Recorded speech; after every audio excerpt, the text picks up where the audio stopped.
Right now on Denver 7 News at 5 o'clock, the lives of innocent children stolen by a shooter in Texas. We are hearing from kids forced to run for cover in classrooms as parents are left wondering if their child was safe. We just hear all kinds of gunshots going off, like nonstop, like constantly gunshots. And then we're over here all scared on the ground, fearing for our lives. Just confused and worried. I'm trying to find out where my baby's at. And on Capitol Hill this morning, lawmakers are acknowledging that this keeps happening. The question is, will they take any action? We are seeing way too many of these. We have another Sandy Hook on our hands. What are we doing? So this morning, our team is learning more about the young lives lost and what Colorado leaders are doing to keep us safe. But certainly hard to believe that we're here again after another awful event. Thanks for joining us this morning. I'm Brian Sanders. And I'm Nicole Brady. We'll get you updated on all of that in a moment. We do want to get outside as it warms up today, Lisa, from a string of storms. Yeah, it's been kind of a cool, soggy, cloudy couple of days. We're going to see quite a bit more sunshine today.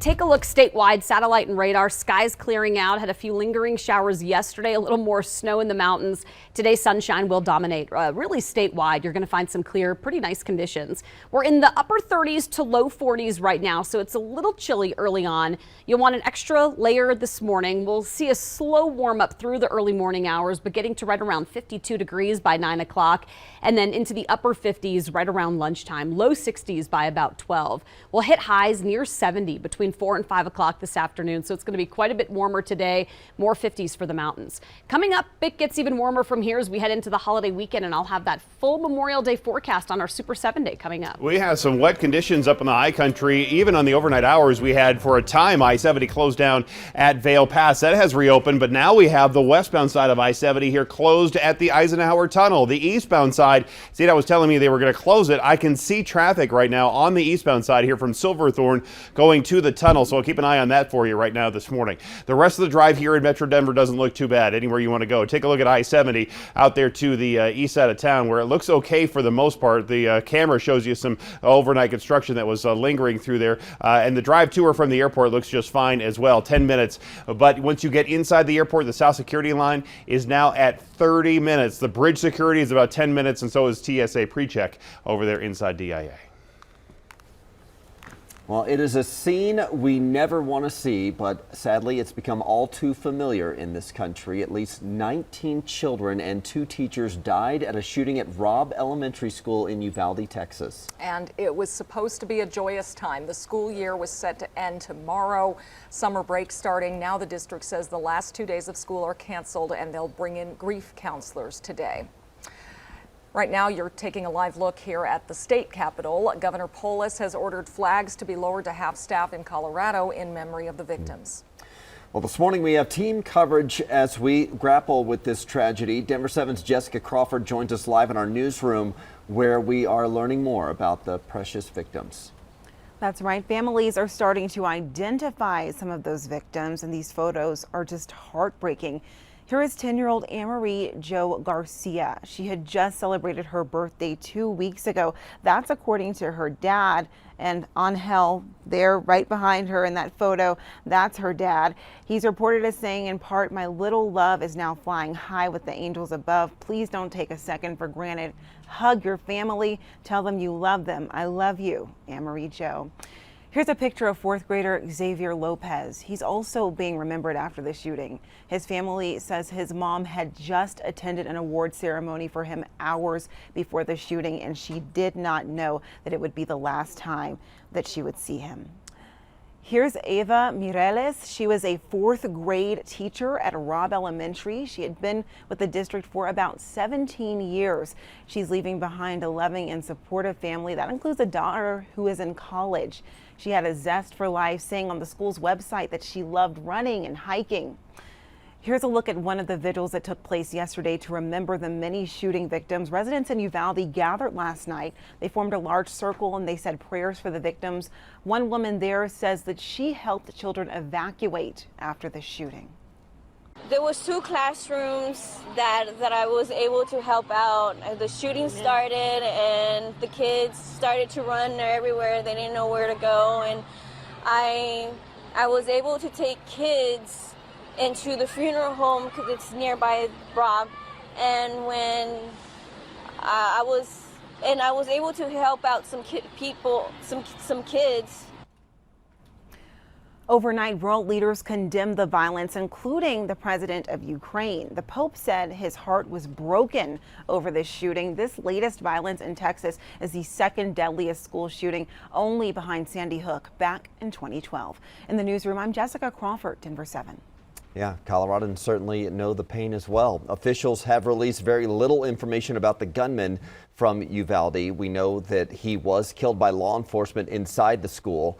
They say the 18-year-old shot his grandmother before then crashing his truck in a ditch near the school. The grandma is in the hospital right now. The teen reportedly had an AR-15 style rifle, several magazines, and was wearing body armor.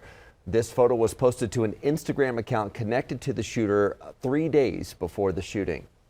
Meanwhile, speaking from the White House, President Biden has called on lawmakers to do something to prevent more children from dying and witnessing shootings in schools. Why are we willing to live with this carnage? Why do we keep letting this happen? Where in God's name is our backbone? To have the courage to deal with it and stand up to the lobbies. It's time to turn this pain into action. For every parent, for every citizen in this country, we have to make it clear to every elected official in this country, it's time to act. As we've seen before, it's unlikely to happen. Lawmakers in the House have passed new gun laws, but they would not survive in the Senate. In response to the shooting, the Texas Attorney General called for teachers to be armed.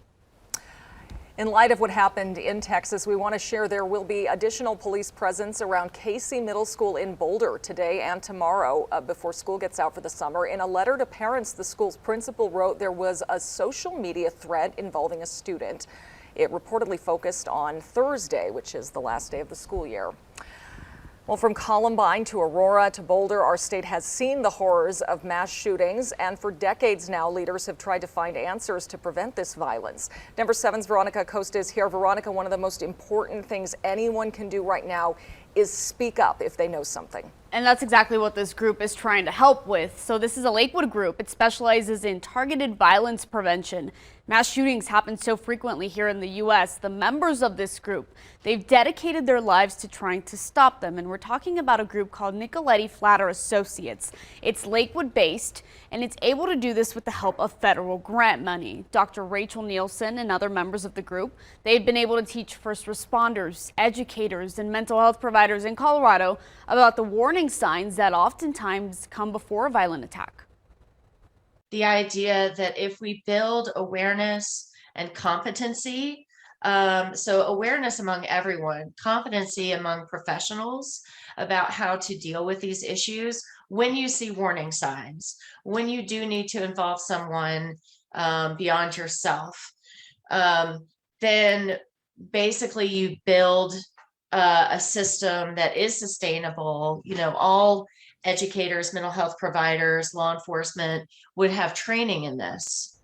Now, our state has also used other tools for years now, tools like the Safe to Tell program, a program that allows students, parents, even community members to report threats and concerns, and that can all be done anonymously. In an interview with Denver 7, Attorney General Phil Weiser urged that program's continuous use. What we've learned again and again is when someone makes a threat that they're going to go in to a school and shoot people, we can't ignore it. And just yesterday, Attorney General Weiser was at Golden High School speaking with students and staff about a new program encouraging students to seek out those mental health resources. Weiser said he and his office plan to continue encouraging these kind of programs in hopes they help prevent those acts of violence if they were ever to happen. In studio, I'm Veronica Acosta, Denver 7. Thank you, Veronica. It certainly puts pressure on all of us to prevent another tragedy like this. And part of it means processing our own feelings, and parents need to be aware of how you're talking to your kids about it as well. Children's Hospital Colorado has a guide to helping your kids cope. They recommend increasing how and when you're available to your child, both physically and emotionally, decreasing or setting limits on access to media.